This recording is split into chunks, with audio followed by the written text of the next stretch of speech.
Hello student, तो स्वागत है आपका स्ट्रगल स्टडी एकेडमी में। तो दोस्तों, जैसा कि आज हम लोग देखेंगे क्लास 12 फिजिक्स कूलॉम्स लॉ, है ना, यानी कि जिसे हम लोग कूलॉम का नियम कहते हैं।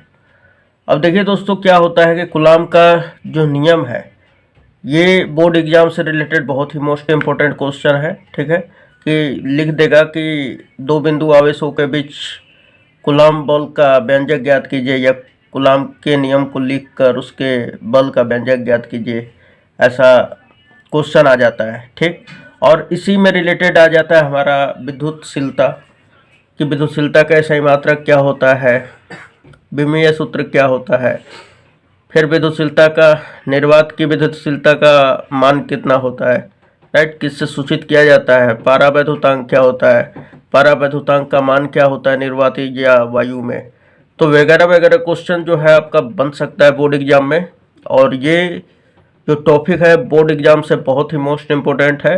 ऐसे जो भी आने वाला है उन्हीं सभी पर मैं वीडियो खास करके बना रहा हूँ, ताकि स्टूडेंटों का बहुत ज़्यादा से ज़्यादा हेल्प हो सके। तो आइए सबसे पहले हम लोग कूलॉम के नियम को समझने से पहले, इस नियम को समझने से पहले कुछ इस पर मुख्य बातें हैं जो कि उसको भी जानना अभी आवश्यक हो जाता है। तो चलिए उसको देख लेते हैं हम लोग। तो अब देखिए यहाँ पर कि सबसे पहले क्या हुआ कि एक फ्रांसीसी वैज्ञानिक थे कूलॉम। उन्होंने 1785 ईस्वी में दो बिंदु आवेश लिए। बिंदु आवेश का मतलब समझते हैं क्या? इसे हम लोग पॉइंट चार्ज कहते हैं, है ना। तो बिंदु आवेश ये इतना बड़ा भी हो सकता है, या हम बोलते बहुत ही बड़ा हो सकता है, राइट। लेकिन आप बोलेंगे कि सर वो तो बिंदु के रूप में होता है तो बड़ा कैसे होगा। तो मैं बता दूं आपको कि अगर उस आवेश को अगर मैं ले जाके 4-5 किलोमीटर ऊपर ले जाके स्पेस में रख दूं अगर, तो आपको कैसा फील होगा? वो बिंदु आवेश की तरह फील होगा, है ना। तो मैं वैसा ही बात कर रहा हूँ। तो ये क्या किए कूलॉम जी ने कि दो बिंदु आवेश लिए, और उन्होंने क्या देखा कि जब पहला आवेश, यानी कि पहला आवेश ले लिए, मतलब मान लीजिए कि प्लस Q1 है, और एक दूसरा आवेश जो है प्लस Q2 है। तो उन्होंने क्या देखा कि ये वाले आवेश के कारण इस पर बल लग रहा था। तो यानी कि ये Q1 जो है Q2 पे बल लगा रहा था, इसको इधर ढकेल रहा था। तो भाई ये भी कम क्यों रहेगा, ये भी प्लस था। तो ये क्या किया कि ये इधर ना जाके अब ये भी बल लगा रहा है इसके ऊपर, तो इसको इधर ढकेल रहा था, है ना। तो कहने का मतलब ये दोनों एक दूसरे को क्या कर रहे थे, आपस में ढकेल रहे थे। यानी कि ये वाला इस पर बल लगा रहा था तो ये इधर जा रहा था, और ये वाला Q2 आवेश Q1 पर प्लस Q1 पर लगा रहा था तो ये इधर जा रहा था। फिर क्या हुआ कुछ देर के बाद कि फिर उन्होंने क्या किया कि फिर माइनस Q1 लिए, माइनस Q1 आवेश और माइनस Q2 आवेश, और फिर उन्होंने देखा ऐसा प्रयोग करके। तो फिर उन्होंने देखा तो वही बात फिर से हुआ कि माइनस Q1 जो है माइनस Q2 पर बल लगाया तो ये इधर गया, और फिर ये भी बल लगाया जब इस पर, तो ये वाला भी किधर गया, इधर गया। यानी ये एक दूसरे को ढकेल रहे थे विपरीत दिशा में, है ना। लेकिन फिर आवेश क्या किया उन्होंने कि अब इन दोनों का जो साइन था, यानी कि अब दोनों का अलग अलग ले लिए। पहले दोनों समान प्रकृति के थे, यानी प्लस प्लस लिए तो भी ये दोनों एक दूसरे को रिपेल कर रहे थे, यानी क्या कर रहे थे, एक दूसरे को ढकेल रहे थे, धक्का दे रहे थे, जिसे हम लोग कह सकते हैं प्रतिकर्षण। इसमें जो इसके द्वारा इस पर बल लग रहा था, या इसके द्वारा इस पर जो बल लग रहा था, उस बल को नाम दिया उन्होंने कि ये दोनों के बीच कोई बल कार्य कर रहा है, तभी तो धक्का मार रहा है। और बल का सीधा सा डिफिनेशन होता है, धक्का या खिंचाव को ही बल कहते हैं हम लोग, है ना। तो यानी कि Q1 तो Q2 पे बल लगा रहा है, और Q2 Q1 पे भी बल लगा रहा है, यानी कि धक्का दे रहा है, तो यानी कि बल उत्पन्न हो रहा है। चलिए ठीक है, वो तो बल लग रहा था, और ये दोनों एक दूसरे को क्या कर रहा था, प्रतिकर्षित कर रहा था, यानी एक दूसरे को ढकेल रहा था दूर दूर पे, है ना। अब क्या हुआ कि फिर जब इन्होंने देखा तो माइनस और माइनस को भी लाया तो दोनों समान प्रकृति के ही है, और दोनों फिर क्या किए, एक दूसरे को प्रतिकर्षित किए, यानी एक दूसरे को ढकेल रहे। Q1 इधर ढकेल रहा है Q2 को, Q2 Q1 को इधर ढकेल रहा था। कुछ समय के बाद उन्होंने क्या किया कि फिर एक माइनस लिया, माइनस Q1, और दूसरा जो आवेश था वो प्लस Q2 ले लिए। और अब देखें तो ये दोनों का विपरीत प्रकृति का होने के कारण इन दोनों का परिमाण बराबर था, लेकिन प्रकृति विपरीत होने के कारण, कहने का मतलब इन दोनों का दिशा जो है विपरीत था। दिशा कह दे या हम बोल दे कि समान प्रकृति के नहीं थे, परिमाण के बराबर थे लेकिन प्रकृति के समान नहीं थे, यानी कि एक माइनस में था और दूसरा प्लस में। तो क्या हुआ कि प्लस वाला माइनस पर बल लगा रहा था इधर की तरफ,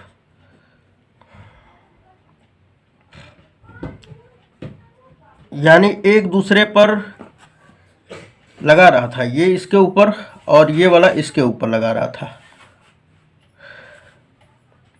कहने का मतलब अब ये दोनों जो है एक दूसरे को आकर्षित कर रहे थे, अब विकर्षित नहीं कर रहे थे, अब आकर्षित कर रहे थे, यानी एक दूसरे को खींच रहे थे। प्लस वाला यहाँ पे कर दीजिए या यहाँ पे कर दीजिए, है ना।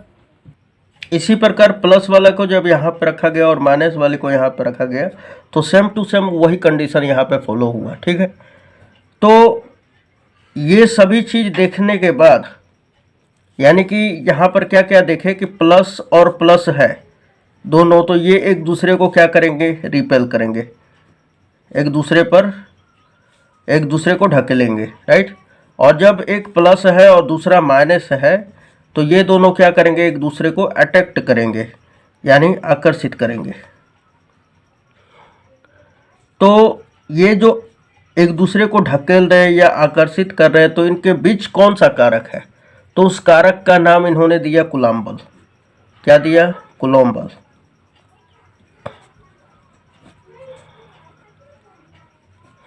कूलॉम बल दिया और इसका व्यंजक प्राप्त किया उन्होंने, ठीक। तो चलिए सबसे पहले हम लोग देख लेते हैं कि भाई कूलॉम बल क्या होता है, मतलब ये कि इसका हम बोल दे व्यंजक क्या होगा, है ना, और ये कैसे आएगा, ये सारा चीज़ अब सिद्ध करते हैं। तो देखिए कुछ इस प्रकार है हमारा। तो यहाँ पे देखिए दोस्तों, जैसे हमने लिखा उसी तरह लिखिएगा तो आपको 5 नंबर एकदम फुल में फुल मिलेगा, राइट। तो देखिए सबसे पहले कूलॉम का नियम, जिसे हम लोग कूलॉम्स लॉ कहते हैं, है ना। अब देखिए सन 1785 में फ्रांसीसी वैज्ञानिक कूलॉम ने प्रयोग के आधार पर दो आवेशों के बीच, कितने आवेशों के बीच, तो दो आवेशों के बीच कार्य करने वाले बल के संबंध में एक नियम दिया। अब क्या हुआ कि दो आवेश पर इन्होंने प्रयोग किया। पहला नंबर तो ये समझिए, कूलॉम एक फ्रांसीसी वैज्ञानिक थे और इन्होंने 1785 ईस्वी में दो आवेशों के बीच लगने वाले बल के संबंध में एक व्यंजक दिया जिसे हम लोग कूलॉम का नियम कहते हैं, या एक नियम दिया जिसे हम लोग कूलॉम का नियम कहते हैं, राइट। इतना लिख दीजिएगा अब आप बना के। अब उसके बाद ध्यान दीजिएगा यहाँ पर कि इस नियम के अनुसार क्या होता है। तो सबसे पहले तो यहाँ पे मैं लिख दिया हूँ, ये देखिए यहाँ पर। तो सबसे पहले ये फिगर समझ लेते हैं। तो ये हमारे दो बिंदु आवेश हैं, Q1 और Q2, और ये हमने समान प्रकृति का आवेश लिया है, यानी कि दोनों पे प्लस प्लस ही है, ठीक है। ये हमारा प्लस Q1 है, ये भी प्लस Q2 है, या हो सके तो एक प्लस होगा एक माइनस होगा, है ना, कुछ भी हो सकता है। तो यहाँ पर दोनों बल का, दोनों प्रकृति में हम लोग को बात करना है इस पर, ठीक। उनका नियम क्या लगा, तो यहाँ पे कह रहे हैं कि पहले तो आप इस तरह लिखिएगा, ठीक। इस नियम के अनुसार डैश मार के डबल इन्वर्टेड कॉमा में लिखना है, दो स्थिर बिंदु आवेशों के मध्य लगने वाला आकर्षण या प्रतिकर्षण बल का मान। अब यहाँ पे ध्यान दीजिएगा, हमने क्या लिखवाया, दो स्थिर बिंदु आवेशों के मध्य। ये हमारे Q1 और Q2 जो है दोनों स्थिर है, और कैसा आवेश है, तो बिंदु आवेश के रूप में है, और इन दोनों के बीच का दूरी क्या है, स्मॉल आर, है ना। इन दोनों आवेशों के मध्य लगने वाला आकर्षण या प्रतिकर्षण बल, ये क्यों ऐसा इसमें लिखा गया है कि आकर्षण या प्रतिकर्षण, या तो आकर्षण लिखना चाहिए या प्रतिकर्षण लिखना चाहिए, लेकिन दोनों क्यों? क्योंकि हो सके तो प्लस में भी हो सकते हैं दोनों बिंदु आवेश, और माइनस में भी हो सकते हैं, एक प्लस में एक माइनस में हो सकता है, कुछ भी हो सकता है, इसलिए यहाँ पे लिख दिया गया है ना।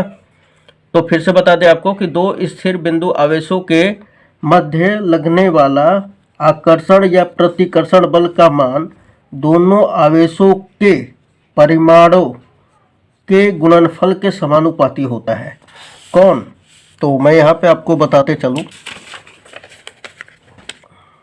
जो लगने वाला बल है F, वो उन दोनों आवेशों के यानी Q1 और Q2 के परिमाणों, इसका परिमाण क्या होगा? Q1 होगा और Q2 होगा। इन दोनों के गुणनफल यानी कि इन दोनों का गुणा कर देने के बाद इनके परिमाणों के गुणनफल के समानुपाती होता है। कौन? तो लगने वाला बल। अब आगे पढ़ते हैं। तथा दोनों आवेशों के मध्य दूरी के वर्ग के व्युत्क्रमानुपाती होती है। तथा इन दोनों आवेशों के मध्य, ये देखिए इन दोनों आवेश Q1 और Q2 के बीच का दूरी क्या है? स्मॉल आर, और इसके वर्ग के व्युत्क्रमानुपाती होता है। कौन? लगने वाला बल यानी F, यानी F is directly proportional 1/r²। कहने का मतलब है, फिर से समझा रहे हैं, कूलाम के नियमानुसार दो बिंदु आवेश Q1 व Q2, इस तरह बोलेंगे हम लोग कि इस नियम के अनुसार, किस नियम के अनुसार? कूलाम्स के नियम के अनुसार लगने वाला, इन दोनों आवेशों के मध्य लगने वाला आकर्षण या प्रतिकर्षण बल इन दोनों आवेशों के परिमाण के गुणनफल के समानुपाती होता है। कौन? बल। तथा इन दोनों आवेशों के मध्य के दूरी के यानी स्मॉल r के वर्ग के व्युत्क्रमानुपाती होता है, यानी 1/r²। व्युत्क्रमानुपाती मतलब 1 के बटा में, राइट। अब इसको समीकरण 1 मान लेंगे, इसको 2 मान लेंगे, इन दोनों का तुलना करेंगे तो ये वाला दोनों बराबर है, तो ये और ये ले लेंगे एक साथ, है ना। तो चलिए देख लेते हैं। अब इसका ये तो नियम इस तरह आप लिख दीजिएगा, ठीक है। सबसे पहले क्या लिखिएगा? तो कूलाम, जो फ्रांसीसी वैज्ञानिक कूलाम थे उनके बारे में थोड़ा सा ये वाला लिख देंगे, राइट। उसके बाद इस नियम के अनुसार ये नियम लिख देंगे आप। अब इसका गणितीय निरूपण कर देते हैं हम। अगर इस तरह लिख के आएंगे तो 5 नंबर में एक भी नंबर आपका नहीं काटा जाएगा। ध्यान से सुन लीजिए, राइट। और ये इस तरह ही आप लिख के आइएगा, है ना, क्योंकि 5 नंबर इस तरह तो मिलेगा नहीं, तो ये बात ध्यान में रखिएगा। चलिए इसका गणितीय निरूपण हम लोग देख लेते हैं। तो यहाँ पे लिखा हुआ है कि माना दो आवेशों Q1 तथा Q2 r दूरी पर स्थित है। मान लेते हैं कि दो आवेश हमारा, एक Q1 है और दूसरा Q2 है, और ये दोनों जो है एक दूसरे से r दूरी पर स्थित है, यानी इन दोनों के बीच का दूरी जो है r है। और ध्यान दीजिएगा, जो कूलाम का ये नियम है ये केवल बिंदु आवेशों के लिए होता है, यानी दो आवेशों के लिए ही होता है। और वो कैसा आवेश होना चाहिए? तो बिंदु आवेश होना चाहिए, उसके लिए होता है। अब बहुत ज़्यादा आवेश रहेगा तो वहाँ पर अगर बल का गणना करना होगा तो ये नियम नहीं काम करता है। यानी कि एक आवेश पर कई आवेशों से, जैसे एक आवेश यहाँ पर रखा हुआ है, एक यहाँ पे, इसी तरह चारों तरफ, और इन सभी के कारण एक पर लग रहा है ना बल, तो उस बल का हम लोग गणना इस नियम से नहीं कर सकते हैं। ये केवल दो बिंदुवत आवेशों के लिए बीच जो लगने वाला बल है उसकी गणना करता है ये नियम, राइट।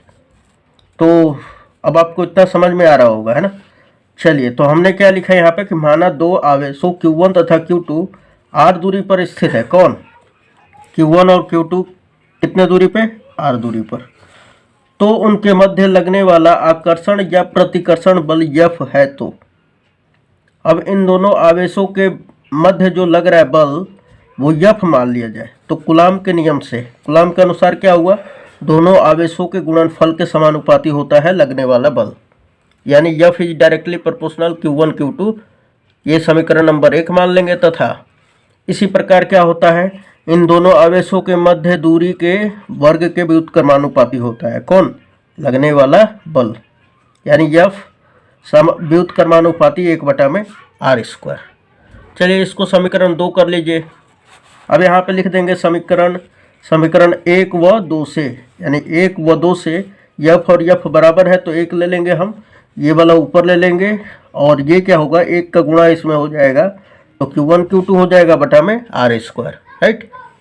अब देखिए यहाँ पे कि समानुपाती हटाते हैं तो एक कांस्टेंट आता है K, तो हम क्या करेंगे, इसको हटा देते हैं तो यहाँ पर क्या आ गया, समानुपाती की जगह पर K, बाकी सब उसी तरह रहेगा। और बल है तो बल का ऐसा ही मात्रक क्या होता है, न्यूटन, ठीक। अब ये K क्या होता है, तो लिख देंगे कि जहाँ K नियतांक है इसे हम लोग परावैद्युतांक भी कहते हैं।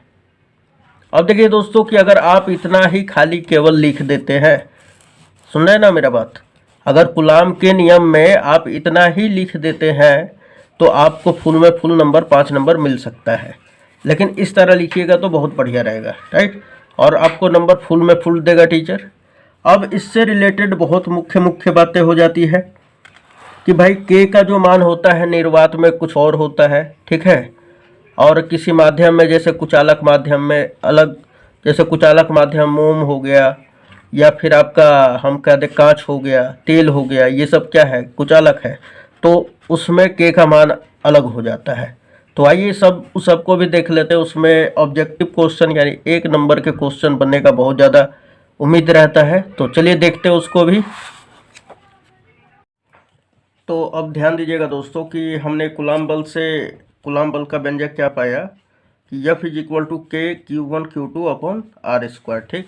अब आप इसे ध्यान में रखिएगा। तो अब देखिए जो इसमें ये कांस्टेंट K होता है जिसे हम लोग परावैद्युतांक कहते हैं, है ना, और K को एप्सिलॉन r से भी सूचित किया जाता है, राइट। तो एप्सिलॉन क्या होता है, तो कुचालक माध्यम का विद्युतशीलता कहलाता है ना। तो सबसे पहले हम यहाँ पर थोड़ा सा डिस्कस कर लें कि K का जो मान होता है किस पर निर्भर करता है। तो K का जो मान है Q1 और Q2 जो बिंदु आवेश है दोनों जो रखा गया है, मान लीजिए यहाँ पे और यहाँ पर, तो ये Q1 और Q2 किस माध्यम में रखा हुआ है उस माध्यम के प्रकृति पर निर्भर करता है, और ये मात्रकों पर भी निर्भर करता है कि CGS में इसका मान अलग हो जाता है, फिर SI यूनिट्स में अलग हो जाता है। तो वही यहाँ पे लिखा गया है कि K का जो मान है माध्यम की प्रकृति यानी नेचर और मात्रकों यानी यूनिट पर निर्भर करता है, तो ध्यान में रखिएगा आप। चलिए उसके बाद इसमें कहा गया कि मात्रकों पर निर्भर करता है। तो सबसे पहले हम लोग देख लेते हैं कि K का जो मान है SI यूनिट्स में क्या बदलता है, क्या होता है, इसके बारे में देखेंगे, राइट। तो यहाँ पे देखिए SI पद्धति में, ठीक, जिसे हम लोग कहते हैं सिस्टम ऑफ इंटरनेशनल यूनिट्स। अब यहाँ पर ध्यान दीजिएगा, चाहे इंटरनेशनल सिस्टम ऑफ यूनिट्स भी कहा जाता है, तो दोनों में से कुछ भी लिख सकते हैं। SI पद्धति में हम लोग A नंबर में लिखेंगे कि जब दोनों आवेश हवा या निर्वात में हो, यानी कि Q1 और Q2 हवा या निर्वात में हो, तो जो ये K का मान होता है, ये K, इसका क्या हो जाता है मान, 1/4 पाई एप्सिलॉन नॉट। अब ये एप्सिलॉन नॉट क्या होता है, तो ये विद्युतशीलता कहलाता है, हवा या निर्वात का विद्युतशीलता, राइट। अब देखिए यहाँ पर कि एप्सिलॉन नॉट, अब यहाँ पर अगर मेरे को K का मान निकालना है, K बराबर हमने क्या बताया आपको, 1/4 पाई एप्सिलॉन नॉट। अब इसका वैल्यू क्या होता है, तो इसका भी वैल्यू होता है 1/4 पाई का मान 3.14 जानते हैं आप, और एप्सिलॉन नॉट का जो मान होता है 8.85 × 10⁻⁻12 कूलाम स्क्वायर प्रति न्यूटन मीटर स्क्वायर होता है। अब आप जब इसका गुणा करके और 1 में जब डिवाइड कर देते हैं तो इसका जो वैल्यू मिलता है K का 9 × 10⁻⁹ न्यूटन मीटर स्क्वायर प्रति कूलम स्क्वायर, राइट। जैसा कि यहाँ पे आप देख सकते हैं K बराबर 1/4πε0 या 9 × 10 के पावर 9 न्यूटन मीटर स्क्वायर प्रति कूलम स्क्वायर होता है। तो उम्मीद है ये आपको समझ में आया होगा। चलिए आगे देखते हैं।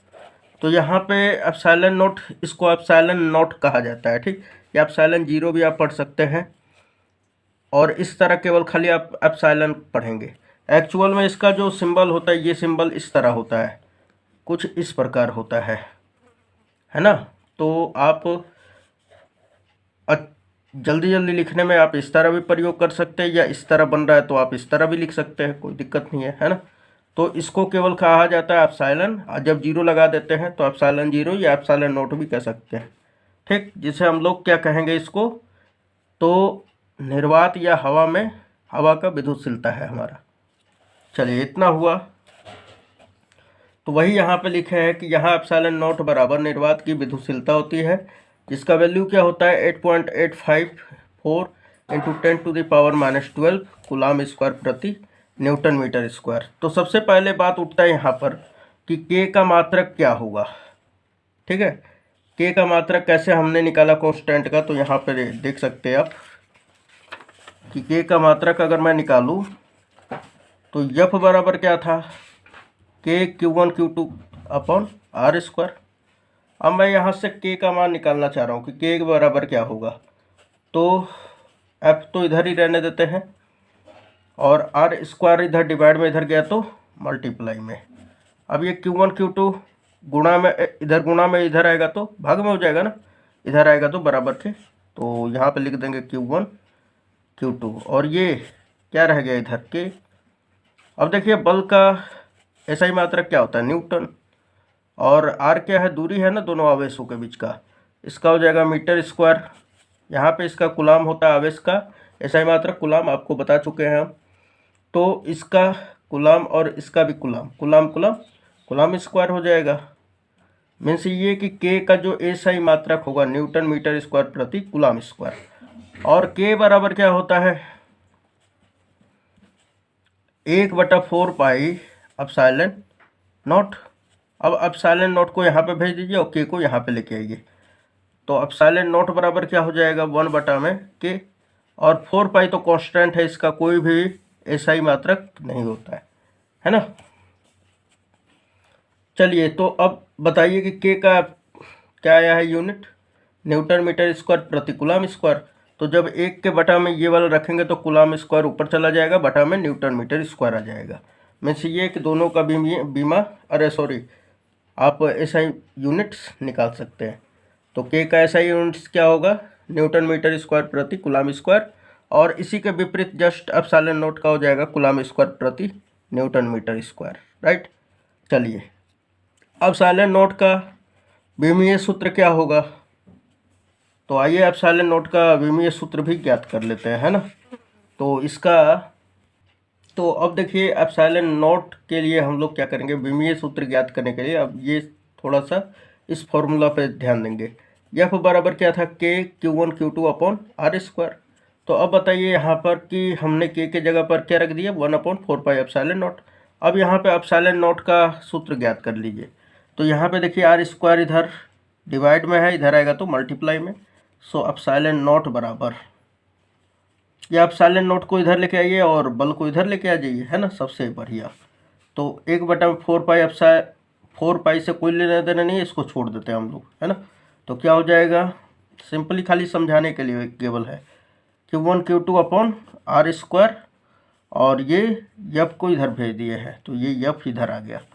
अब देखिए लिखना है तो लिख लीजिए, कोई दिक्कत नहीं है 1/4, लेकिन इसका कोई यूज नहीं है अभी बीमा निकालने में, है ना। चलिए यहाँ पे देखिए कि Q1 का बीमा क्या होगा, बीमा सूत्र क्या होगा, तो C, और इसका Q2 का भी C हो जाएगा। तो C और मल्टीप्लाई C क्या हो जाएगा C स्क्वायर हो जाएगा। ये विमीय सूत्र नहीं होगा, ये मतलब कि इसका ऐसा ही मात्रक हो जाएगा, है ना। और बल का न्यूटन, और R स्क्वायर क्या होगा, तो आर स्क्वायर दूरी है ना, तो दूरी का क्या होगा, मीटर स्क्वायर। चलिए उसके बाद अब बताइए कि कूलाम, यानी कि हम बोलते हैं कि आवेश का विमीय सूत्र क्या होता है, तो AT हमने बता रखा है, और इसका AT का स्क्वायर कर देंगे, है ना। अब न्यूटन किसके बराबर होता है, तो केजी मीटर पर सेकंड स्क्वायर के, है ना। तो हम लोग क्या लिखते हैं, ml केजी मीटर पर सेकंड स्क्वायर, है ना। तो mL/T-2, राइट। फिर बटा में क्या है, ये मीटर स्क्वायर है ना, तो मीटर क्या होता है, लेंथ होता है अपने आप में, तो यल का स्क्वायर हो जाएगा। अब देखिए, अब अगर आप अच्छी तरह से कर लेते हैं तो सिंपली होगा क्या, थोड़ा सा मैं लिखूँ, यहाँ पर लिख देता हूँ, ठीक। AT का स्क्वायर उसी तरह रहने देते हैं हम लोग, A स्क्वायर और T स्क्वायर हो जाएगा, है ना। दोनों को ऊपर पावर आएगा ना, यानी कि A2 और T2। फिर उसके बाद बटा में है हमारा यम, उसके बाद यल, और यहाँ पे L2 है, क्या हो जाएगा, L3 और T-2। अब इन सभी को ऊपर लेके जाइए, तो ऊपर लेके जाएंगे तो क्या हो जाएगा, m-1 हो जाएगा, है ना। इसका घात 1 है तो ऊपर जाएगा तो माइनस में। फिर उसके बाद L3 है, ऊपर जाएगा तो L-3 हो जाएगा। उसके बाद T-2 है, और ये 2 है, तो ये ऊपर जाएगा तो प्लस में हो जाएगा ना, यानी T⁴ हो जाएगा, या T4 खाली केवल कहेंगे हम लोग, पावर नहीं कहा जाता है ना। फिर उसके बाद A स्क्वायर है, तो यहाँ पे A स्क्वायर लिख देंगे, और यही क्या हो जाएगा, एप्सिलॉन नॉट का विमीय सूत्र। सो यहाँ पे हमने वही लिखा है कि एप्सिलॉन नॉट का विमीय सूत्र क्या हो जाएगा, m-1 L-3 T4A2। कैसे निकालना है तो ये आपने देख चुका है, आप देख चुके हैं कि कैसे निकाला गया है, ठीक है। तो ये समझ में आ गया होगा आपको। चलिए आगे देखते हैं। एप्सिलॉन नॉट का एक अन्य मात्रक भी होता है, यानी निर्वात की या हवा का विद्युतशीलता का एक अन्य भी मात्रक होता है, जिसे हम लोग फैराड प्रति मीटर भी कहते हैं, राइट। चलिए इतना समझ में आया। निर्वात में दो आवेशों के बीच विद्युत बल क्या हो जाएगा तब, तो विद्युत बल वही कूलाम बल, तो F निर्वात लिख देंगे, निर्वात का कूलाम बल या विद्युत बल बराबर क्या होगा, निर्वात में क्यों इस तरह मैं लिख रहा हूँ, क्योंकि यहाँ पे K का मान क्या हो गया है, 1/4πε0 ना, तो वही यहाँ पे रखेंगे। F निर्वात बराबर क्या हो जाएगा, 1/4πε0 Q1 Q2/r²। चलिए इतना हुआ। अब इसमें ये तो हमारा किस में था, A नंबर में हमने लिखा था, ठीक है, कि जब दोनों आवेश को हवा या निर्वात में रखा जाए तब कूलाम बल क्या होगा, तो ये हमारा, और इसमें तरह तरह जो भी पॉइंट आया ये सारा हमने डिस्कस कर दिया, ठीक है दोस्तों। यहाँ पे देखिए हमने क्या लिखवाया था कि जब दोनों आवेश हवा या निर्वात में हो तो K पर क्या क्या प्रभाव पड़ा। अब दूसरा जो है पॉइंट B नंबर में, जब दोनों आवेश माध्यम में रखे होते हैं, मान लीजिए कि कुचालक माध्यम में रखे हुए हैं, या Q1 और Q2 के बीच में कोई माध्यम भर दिया जाए, जैसे मोम, कांच, इस तरह तेल, है ना, इस तरह अगर माध्यम कोई भर दिया जाए तब फिर क्या हो जाता है, तो K बराबर 1/4πε होता है। अब एप्सिलॉन क्या होता है यहाँ पर ध्यान दीजिएगा, एप्सिलॉन है, एप्सिलॉन नॉट नहीं है। एप्सिलॉन नॉट रहता तो हवा या निर्वात का विद्युतशीलता हो जाता, लेकिन यहाँ पे एप्सिलॉन है, तो हम यहाँ पे लिखेंगे कि जहाँ एप्सिलॉन बराबर माध्यम की विद्युतशीलता, कोई भी माध्यम जो लेंगे आप, उस माध्यम का क्या होगा, विद्युतशीलता होगा, या इसी को कहा जाता है निरपेक्ष विद्युतशीलता, जिसका कोई भी सापेक्ष ना हो, है ना, निरपेक्ष विद्युतशीलता कहते हैं। तब इसलिए तब विद्युत बल क्या हो जाएगा किसी मीडियम में, तो F मीडियम यानी माध्यम, है ना, Fm = क्या हो जाएगा, 1/4πε Q1 Q2/r² हो जाएगा, राइट। अब देखिए यहाँ पे CGS में बात कर लेते हैं, CGS पद्धति में। तो यहाँ पे हमने लिखा कि CGS पद्धति में वायु या निर्वात में K का जो मान होता है 1 के बराबर होता है, यानी परावैद्युतांक का मान कितना होता है, 1 होता है। ये ऑब्जेक्टिव में भी आ चुका है कि हवा या निर्वात में परावैद्युतांक का मान कितना होता है, तो आप क्या बता देंगे, 1 होता है, ठीक। चलिए इतना हुआ। तो जब k का मान 1 होगा तब f निर्वात बराबर क्या हो जाएगा, यहाँ पे जो k था वो उसका मान 1 और 1 में इतने का गुणा कर देंगे तो इतना ही हो जाएगा। मीन्स ये कि f निर्वात is equal to Q1 Q2 upon R square, right. अब देखिए यहाँ पर अब आ जाता है एक कूलाम की परिभाषा यहाँ से, कि अगर हम लोग ध्यान दीजिएगा, मैं आपको थोड़ा सा एग्जाम्पल लेके समझा दूँ पहले। अब ध्यान दीजिएगा यहाँ पर कि अभी अभी हमने क्या बताया आपको कि F बराबर क्या होता है, तो K Q1 Q2। अब यहाँ पे ध्यान दीजिएगा कि अपॉन में क्या हो जाता है R स्क्वायर, राइट। देखिए यहाँ पर तो अगर मैं Q1 का भी मान 1 ले लूँ और Q2 का भी मान 1 ले लूँ और R बराबर 1 मीटर ले लूँ तो 1 का स्क्वायर क्या होगा, 1 ही होगा। यानी कि ये कुल मिलाकर ख़त्म हो जाएगा, बचेगा K, और K का मान क्या होता है, तो 9 गुणे 10 के पावर 9, है ना। और इन सभी का मान 1 1 रखेंगे तो इसमें गुणा करेंगे तो इतना ही हो जाएगा। यानी कि बल का जो मान होता है 9 गुणे 10 के पावर 9 न्यूटन के बराबर हो जाता है।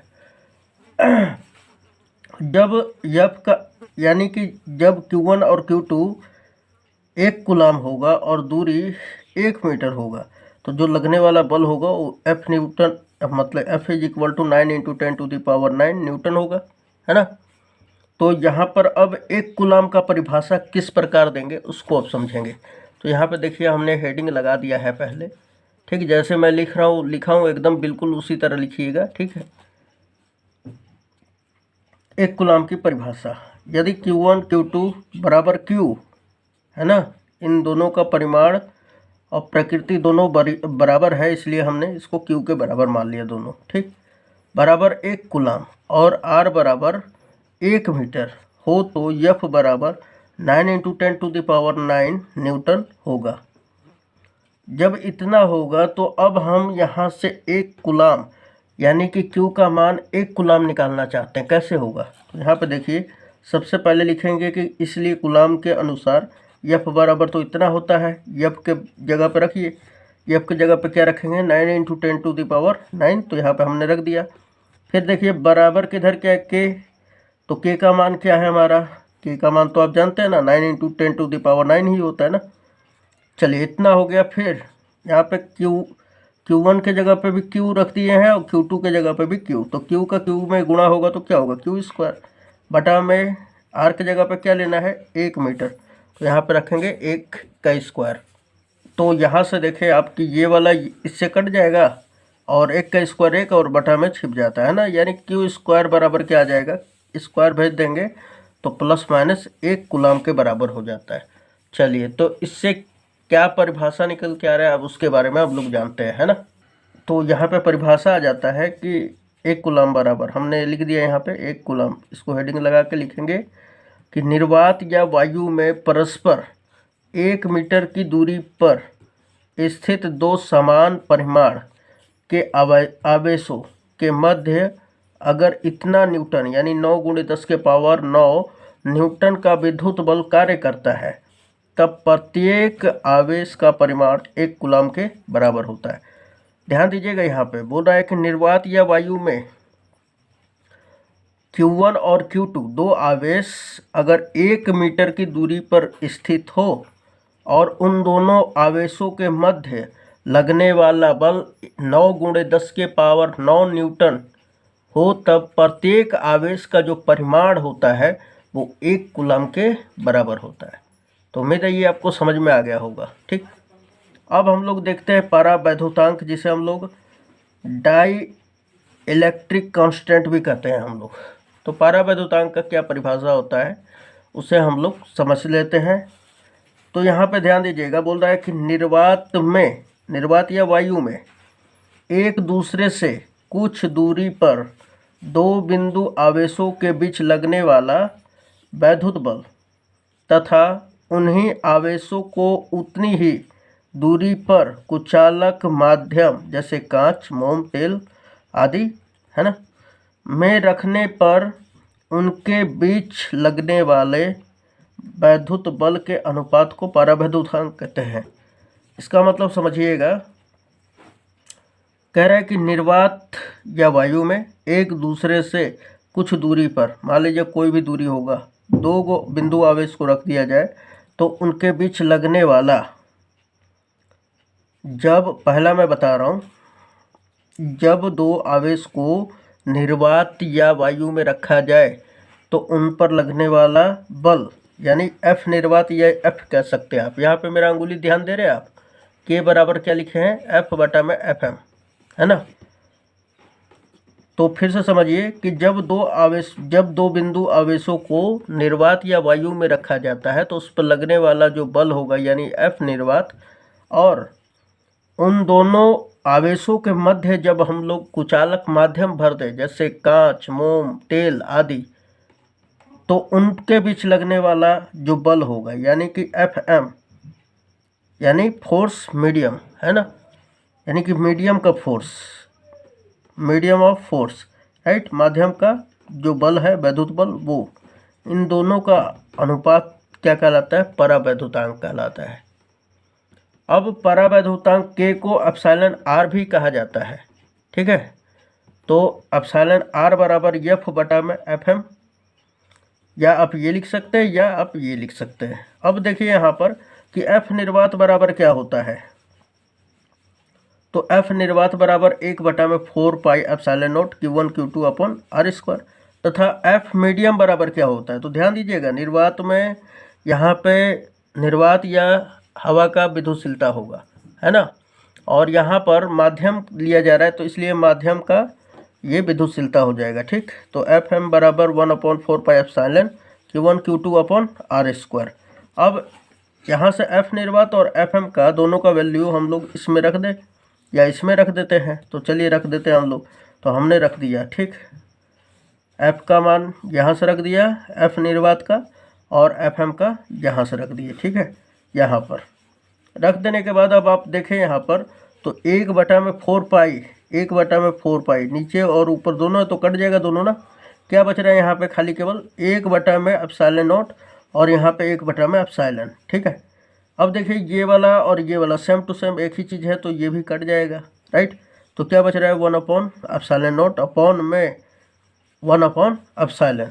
अब क्या होगा, पहला गुणे चौथा हो जाएगा, सो एप्सिलॉन जो है ऊपर चला जाएगा, एप्सिलॉन नॉट नीचे रह जाएगा। या अगर एप्सिलॉन नॉट को हम इधर भाग में इधर भेज दें तो गुणा में हो जाएगा। सो यहाँ पे epsilon is equal to epsilon R into epsilon naught. तो आप ये रिलेशन भी याद करके रखिएगा, क्योंकि याद क्या करना है, फिजिक्स ऐसे याद करने वाला चीज़ नहीं है, लेकिन कुछ पार्टिकल इसका अगर आप कंप्लीट कर ले रहे बार बार इसका यूज कर करके, तो आप एग्ज़ाम में अच्छी तरह से लिख के आएंगे और जिस कारण क्या होगा, आपका रिजल्ट बहुत बढ़िया बनेगा, राइट। चलिए ये हो गया। अब एप्सिलॉन R को परावैद्युतांक कहा जाता है।